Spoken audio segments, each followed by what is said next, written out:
Melody Gardot is with us at Jazz FM. To understand you and your music, Melody, I guess we have to start a tragic moment for you with the accident, and I'm sure you have to go through this a million times. So it's November 2003. You're left after this, brain damaged, in constant pain, and hypersensitive to light and sound. So I'm going to try and talk quietly to you. Do you remember that fateful day, or is it completely gone from your memory? There's fragments of it which I recall, but on the whole, you are forever looking forward towards your evolution. So, relatively speaking, no.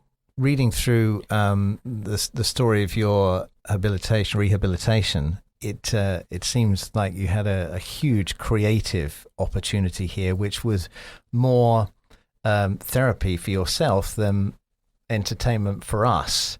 So had this accident not happened, you may not be in this position today. I stand in the place that the world made for me, and the world could be so many things. You could say God. I think that is definitely a question for God.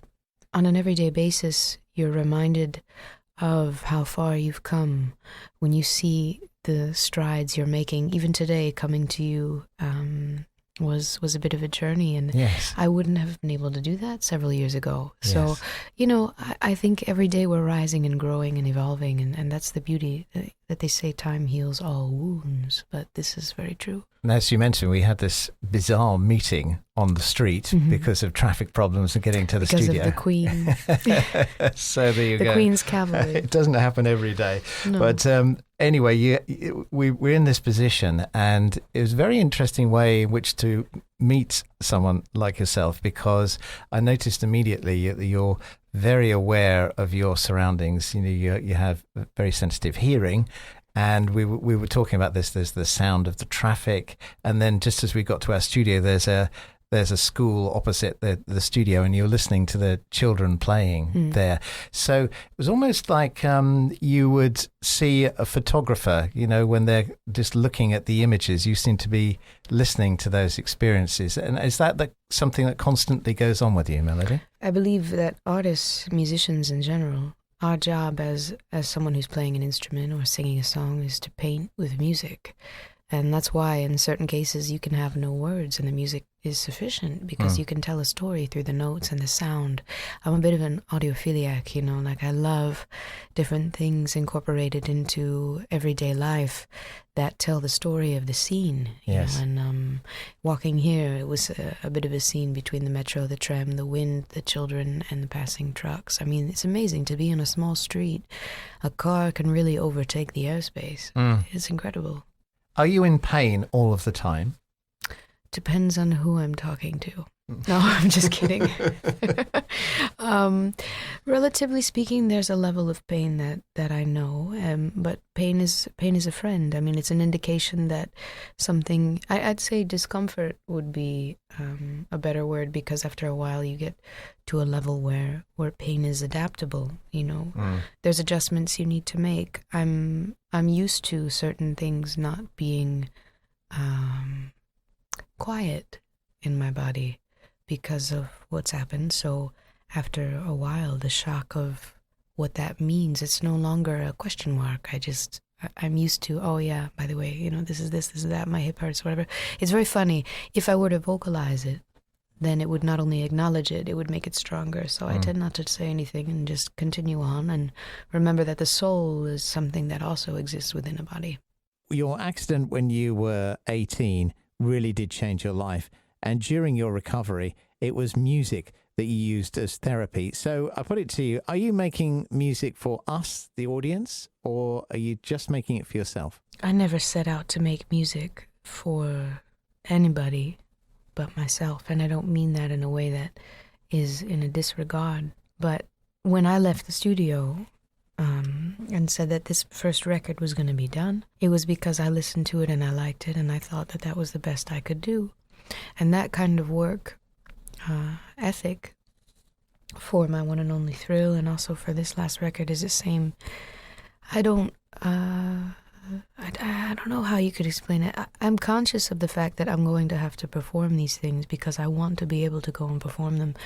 And that makes for a different kind of performance, when you're making a record. But I'm more concerned about songs, and it's not motivated by the desire to remain in one particular place. It's just a constant need to get out what is stuck in my head and needs to exist. I make music because it's a consequence of my reaction to the world. I don't call up a friend when something goes wrong. I don't call up, and gossip about what's happening. I sit down at an instrument and I think, and that's where my greatest conclusions about existence happen to come from, especially over a piano. So I'm wondering whether perhaps there may be a song at some point about road noise, children playing, and the clatter of a subway or something. That'll be what... I wouldn't dare to be so daft. Let's talk about The Absence, the new album. It's almost as if you took a student's gap year. So you've taken a year of traveling. Was that specifically to look for inspiration to create music, or was it, again, more healing for you? Well, there's two parts to that. We were touring for like 3 years, and it got to the point where when I landed and I put my bags down, I was still packing them up, even though I didn't have to go anywhere for a few months, every night for the first 2 nights. And then on the third day, I woke up and I realized, whoa, you're in a funk, girl. You need to just put your bags, open them up, take your things out, and relax. But also it was a need to reshape my bag, because when I first came onto the stage, I had a million ideas, and I tried them all, and I did them all, and I finished tour, and I did everything I could to apply exactly what I knew to every single circumstance I had encountered. And by the time we finished in Germany, you couldn't touch us. We were like notes between the notes. We were getting an applause. It was nuts. It was a crazy and beautiful and wonderful end of our tour. And you reach that high, and then you realize, okay, well, now you got to go up. But you got to do it with new material, and that means reinvention. And I think that reinvention was important, because if I were to go and jump into the studio right after we did that, it wouldn't have been a change. It would have been a duplication. And I'm not interested in making the same record twice. You have a new album called The Absence. Now, before this, you were absent for a year, traveling around the world. It's almost like a gap year, really. Is it? So this was the inspiration for the album? You say like a year of study. It's interesting because I spent that year studying, not in a university, but amongst the people that were inspiring to me, with great teachers, great musicians, and didn't pause for a minute to stop learning, whether it was about the music or life or something that had to come up. And from there came the notion of song and the notion of writings and prose and things like that. And I brought that back to the lap of Heitor Pereira and said, here you go, kid, what do you think about these things? And he just showed up in a time in my life when I needed somebody to partner up with. And his ability to jump back and forth between Brazil and kind of my world was interesting to see.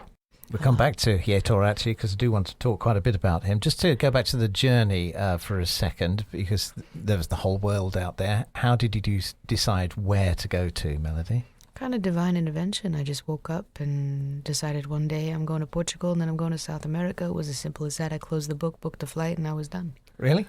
Yeah. As simple as that? Simple as that. And you'd already learned some Portuguese then? No. No? Showed up and started learning when I hit the ground. Yeah. And what specifically, I mean, we've got Lisboa, for instance, on the album. Tell me about your experiences in Portugal. What did you think of it when you arrived? I mean, Portugal's an amazing place, Lisboa in particular, but not just that city. It's a country that's with respect for preservation of culture, preservation of music, greats like Pessoa, greats like Carlos Paredes. I discovered a whole new form of music that you don't get handed to you, it gets handed down.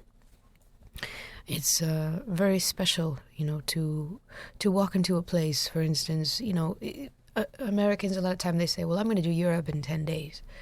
They take this trip and you don't see anything. No.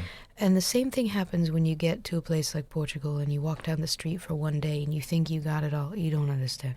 So I wanted to spend a moment kind of like unearthing the soil, the history, understanding what was happening. And I thought I would get away with being able to jump on to what was going on there because the people that I had met were speaking French and Portuguese. And I thought I had a leg on, But the truth is that it's a country which is in flux, not just economically speaking, but since Salazar's end and since the French influence has kind of deceased, you have a whole new integral part of youth that's becoming interested in English. And so you get there and everybody 50 and up speaks French and Portuguese. Then there's this middle gap that's almost all Portuguese, and maybe if you're lucky they speak another language or a little bit of English. They're very educated people, often speak English. I guess they study, I don't know. They speak Spanish, Portuguese, English, Italian. Most of them speak a few languages. But in the different quadrants, in like the old parts of Alfama, everybody just speaks Portuguese, and so you're stuck. I mean, I remember I had like a really bad flu one day, and I had to go out to get my own things because there was nobody to take care of me. And I just said, "Tem soup frango," like with no voice whatsoever. He's like, "Si, ta, tem." And it just, you learn, you look at the wall, you read the words, you start going, you talk to people, and before you know it, you're speaking a language. Yes. You just have to jump in.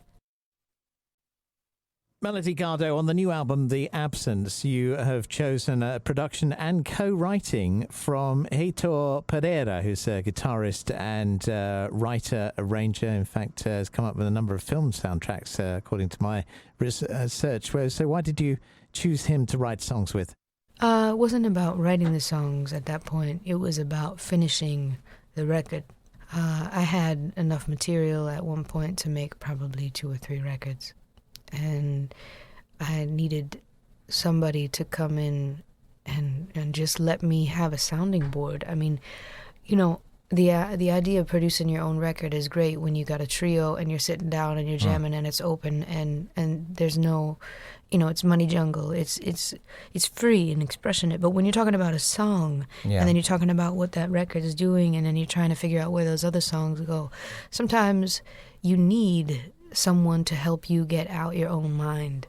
And that's what having another creative partner does. It's like a marriage. They say, well, why do some people want to be with a partner and other people don't? You can be totally independent and happy, and that's fine. But you only have the mirror to reflect back to you. Yeah. Sometimes you need another soul in the room. And when I saw Heitor playing, because I had reunited with him in Los Angeles, and we were playing together, I saw him play, and just a light went off in my brain. And I called him up and I asked him if he would help to be a part of what we were doing and to finish this record, because I had just begun and I was thinking of this and that. And he just, he struck me like a lightning bolt. And then we sat down and started working. And this is the first time he's produced a record. This is the first time we've worked together like this. It's the first time I've ever written a song with more than one person on a song like Amalia. Yes. But with my mentor, Phil Roy, and also he's the man who introduced me to Heitor many, many years ago. I knew Heitor like 4 or 5 years ago, but just as a guitarist. And in those last 4 or 5 years, he became a film composer, which is interesting because he's an incredible songwriter. He did Despicable Me, didn't he? He did a lot of things. Yeah. He did It's Complicated. He did The Smurfs. He's done some kids' movies, which I think is great because I've always really loved Disney movies. Yeah. And there's something about the cleverness of the lyrics and things like when Peggy Lee did, Peggy Lee did most of those Disney movies, right? Yeah. When she's like, he's a tramp, but I love him. He's a tramp all the way. He's a tramp, but I love him. She wrote and sang and did most of these Disney tunes way back when because Disney really dug her. And I find that great because songwriting, like Cruella de Vil, da, da, da, da, da. I mean, it was brilliant. Baptiste Trottignon could have done it. It's so witty. And I think in movies now, I mean, I don't watch TV. I don't own a house. I kind of am a vagabond by choice. But I remember the way a couple of those films resonated, and I go back and watch them. There's one with Jazz Cats, actually, which I think is hysterical. The Aristocats. The Aristocats, yeah, yes. Everybody wants to be a cat because the cat's the only cat Who knows where it's at? And they have the Boris one. A square with a horn makes you wish you weren't born in the way that it plays. You know, I mean, somebody really sat down and understood what they were talking about. It's like it's swinging on the 1 and the 3. It's like there's such clever wit that you rarely get an opportunity to see stuff like that. And so anyway, we were talking about songs, and the concept of working with somebody who had worked on a lot of these films was funny to me because it meant that there would be, in my mind, a perfect scene surrounding each song as opposed to just a performance. On the new album, The Absence, there's a track called Amalia, which is about a little injured bird. Now, did you make this up, or rumour has it that it really happened? Did you save a bird? Yes, I did. And you nurtured it back to freedom and flew away? No, it didn't fly away. She was with many fractures. Actually, when you get the album art, I put her, I guess it's in the bonus edition. They didn't put it in the basic one. There's her scans of her x-rays, which I thought were really beautiful. Yeah. A little broken wing. She fractured her wing quite a bit, and she lost her tail, and she was really sick. But, you know, there was something very special about this moment. I don't really have the words to explain because what was beautiful about it was the silence, you know.